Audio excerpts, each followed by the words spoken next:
मुंबई आमचीच आणि मुंबईच्या सातबाऱ्यावर जो आमचंच नाव आहे अशा आविर्भावामध्ये वावरणाऱ्या उबाठाची गेल्या 5 निवडणुकांतील आकडेवारी मुंबई महापालिकेची पाहिली तर उबाठाला लागलेली ओहोटी स्पष्ट दिसते. मुंबईकरांनी उबाठाला कधीच घरातून दरवाजात आणून ठेवलंय हे आकडेवारी पाहणारा कुणीही स्पष्ट सांगेल.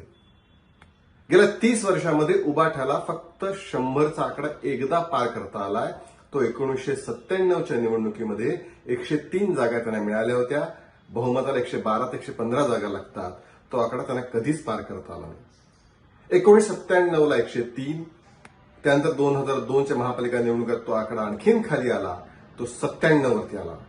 त्यानंतर 2007च्या निवडणुकीमध्ये तो आणखीन खाली घसरला, तो आला 84 वरती आला. त्याच्यानंतर तो आकडा आणखीन खाली आला. 2012च्या महापालिका निवडणुकीमध्ये 75 वरती उबाठा येऊन थांबलं.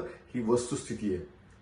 2017ची निवडणूक, त्यावेळी आम्ही युतीमध्ये सडलो असं विधान करत उद्धव ठाकरे रणशिंग फुंकलं, पण जेमतेम 84 जागा कशाबशा जिंकता आल्या. ही वस्तुस्थिती आहे.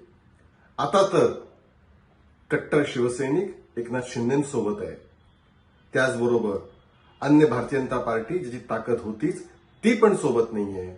त्यामुळे आता येणाऱ्या महापालिका निवडणुकीत ओहोटी आणखीन कशी पुढे आणखीन वाढत जाते याचं प्रतिबिंब प्रत्यंतर आपल्याला आल्याशिवाय राहणार नाही.